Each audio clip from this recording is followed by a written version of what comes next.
بسم اللہ الرحمن الرحیم۔ السلام علیکم ورحمۃ اللہ وبرکاتہ۔ عزیز طلباء، امید کرتا ہوں آپ خیریت سے ہوں گے انشاءاللہ۔ آغاز فلسفہ ہم نے سبق نمبر 3 میں اس کو جاننے کی کوشش کی کہ فلسفے کی ابتدا کہاں سے ہے، اور فلسفے سے پہلے جو اور فلسفے تھے کیا یونانی فلاسفہ نے ان سے استفادہ کیا ہے۔ تو آغاز یونان سے ہوا 6 صدی قبل مسیح۔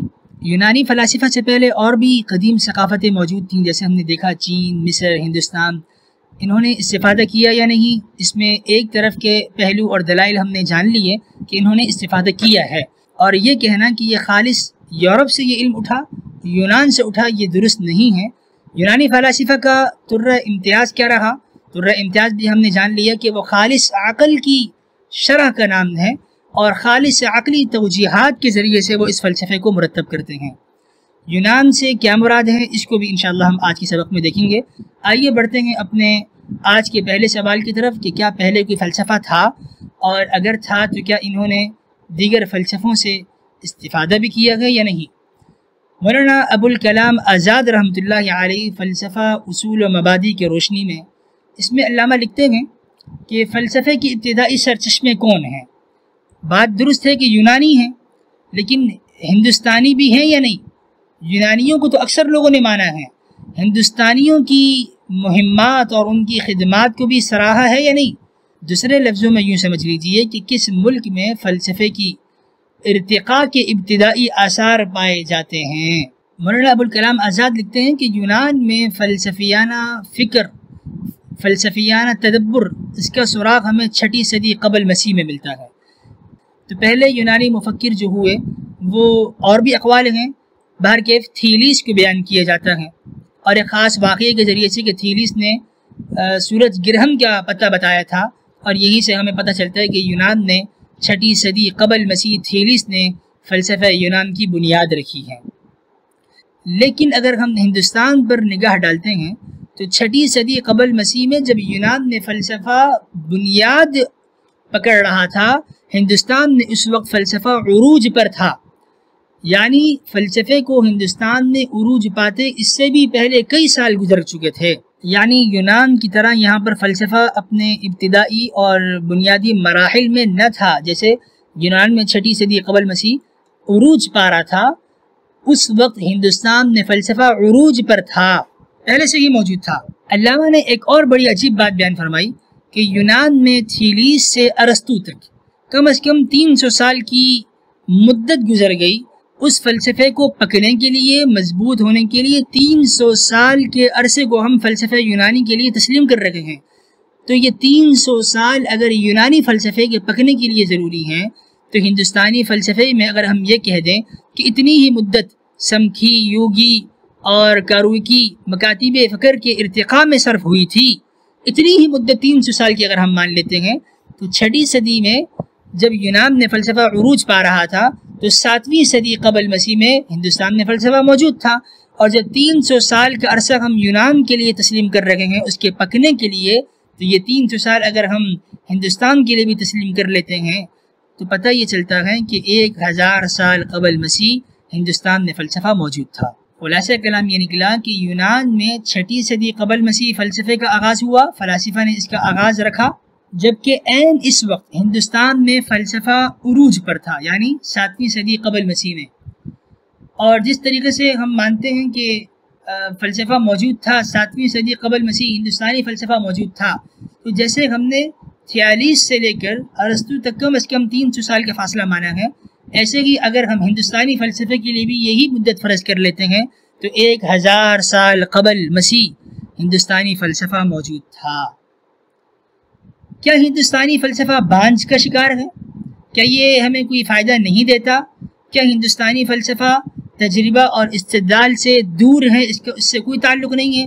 مولانا ابوالکلام آزاد صاحب لکھتے ہیں کہ تصوف اور مذہب دونوں کی علیحدہ علیحدہ چھاپ ہندوستانی فلسفے پر پڑی ہے، جبکہ تصوف تجربی زندگی کا نام ہے۔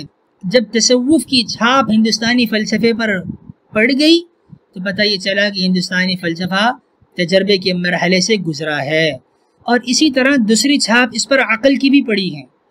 تو جب عقل کی چھاپ اس فلسفے پر لگ گئی تو یہ فلسفہ استدلالی بھی ہو گیا۔ تو ہندوستانی فلسفہ یونانیوں سے پہلے موجود تھا۔ اب بڑھتے ہیں اس سوال کی طرف کہ قدیم فلسفوں میں اور یونانی فلاسفہ میں کیا فرق ہے، اور کیا واقعی یونانی فلاسفہ نے مصری تراث سے استفادہ کیا ہے؟ ابھی تک جتنے حوالہ جات آئے وہ ان علماء کے تھے جو اس بات کا جواب دیتے تھے اور اس نظریے کے قائل تھے کہ یونانی فلاسفہ نے مصر کے لوگوں سے استفادہ کیا ہے۔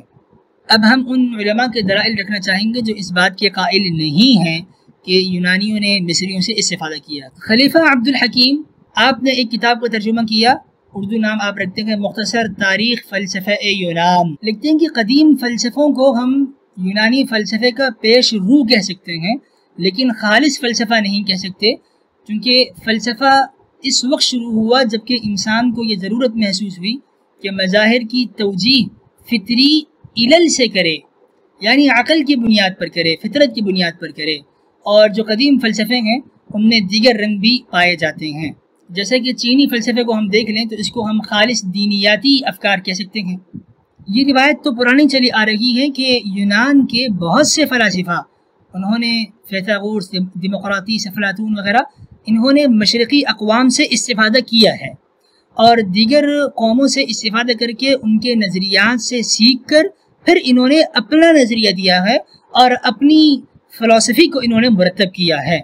اسکندری اسکول کے بعد یہودیوں نے 2 صدی قبل مسیح میں یہ دعویٰ شروع کیا کہ یہ حکیمانہ تعلیم ان کے نبیوں اور صحیفوں سے لی گئی ہے، یعنی یہ رائے آج سے نہیں بلکہ یہ مفروضے پہلے سے پیش کیے جا رہے ہیں۔ 2 صدی قبل مسیح سے بھی یہ دعوے کیے جا رہے ہیں کہ یونانیوں نے ہم سے استفادہ کیا ہے، ہمارے انبیاء سے یا مصر سے یا مشرق سے یا کسی اور سے استفادہ کیا ہے۔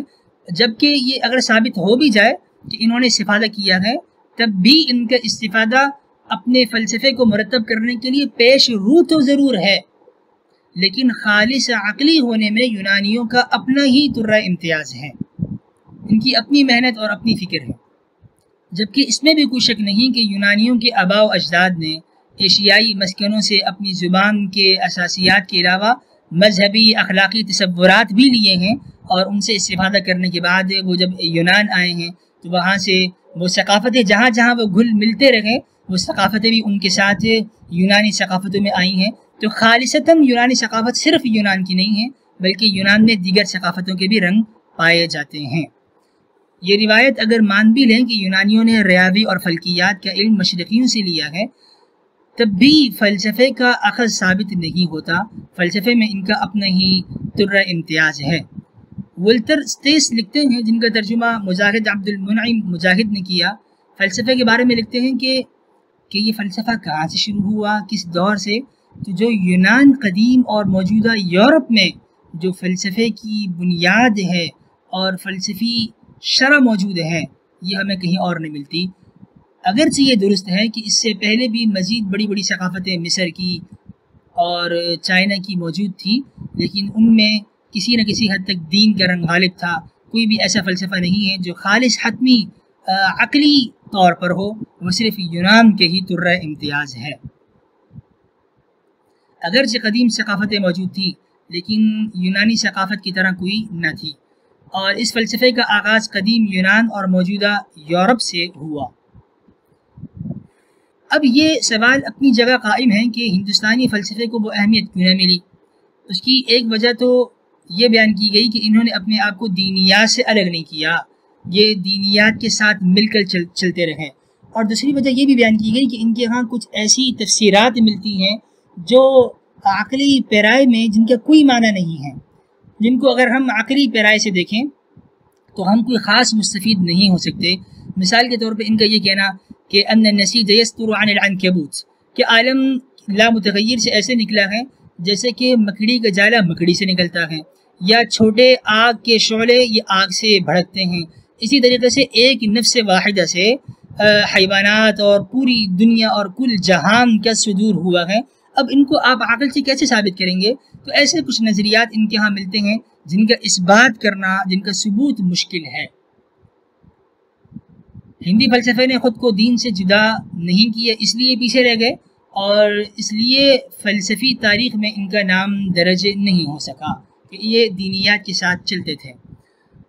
لکھتے ہیں کہ مستشرقین نے جو یہ ایک تأثر دینے کی کوشش کی ہے کہ یونانی فلاسفہ نے ہندوستانی فلاسفہ سے استفادہ کیا ہے، یہ صحیح نہیں ہے۔ اگر یہ صحیح مان بھی لیا جائے کہ یونانیوں نے مشرقیوں سے استفادہ کیا، تب بھی یونانیوں کا استفادہ ہندوستانیوں سے ثابت نہیں ہوتا، بلکہ مصریوں سے ان کے استفادہ ثابت ہوتا ہے۔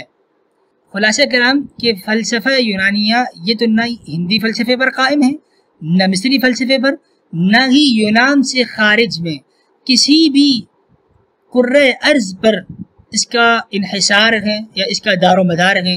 یہ خالص یونانی فلسفہ ہیں جو 6 صدی قبل مسیح یونانی سرزمین میں اس نے سر اٹھایا اور سر اٹھاتا ہی چلا گیا اور دنیا کو مسخر کرتا چلا گیا۔ اب آخری سوال کہ جب ہم یونان کا نام لیتے ہیں تو اس سے مراد ہماری کوئی خاص زمین ہوتی ہے، یعنی موجودہ یونان ترکی کے قریب واقع ہے؟ کیا ترکی کے قریب جو زمین واقع ہے یونان، اس سے مراد ہماری وہ زمین ہی ہے یا کچھ اور مراد ہے؟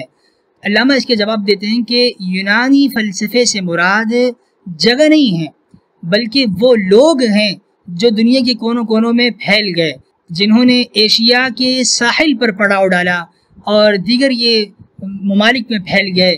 تو جب ہم فلسفہ یونانی کا نام لیتے ہیں تو اس سے مراد یونانی قوم ہے، یونانی عرق ہے، نہ کہ یونانی زمین کا ہم ارادہ کرتے ہیں۔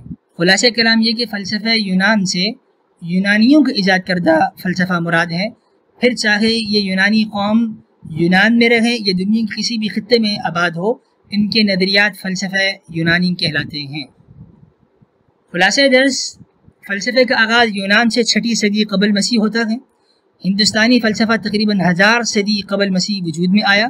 یونانی فلسفہ خالص یونانی ہے، مشرقی رنگ میں نہیں پایا جاتا، جبکہ مشرقی رنگ میں جو فلسفہ تھا اس میں دینیات کا اثر باہر کے پایا جاتا ہے، اور یونان سے ہم زمینی حدود 4 کا ارادہ نہیں کرتے بلکہ ہم خاص قوم مراد لیتے ہیں۔ والسلام علیکم ورحمۃ اللہ وبرکاتہ۔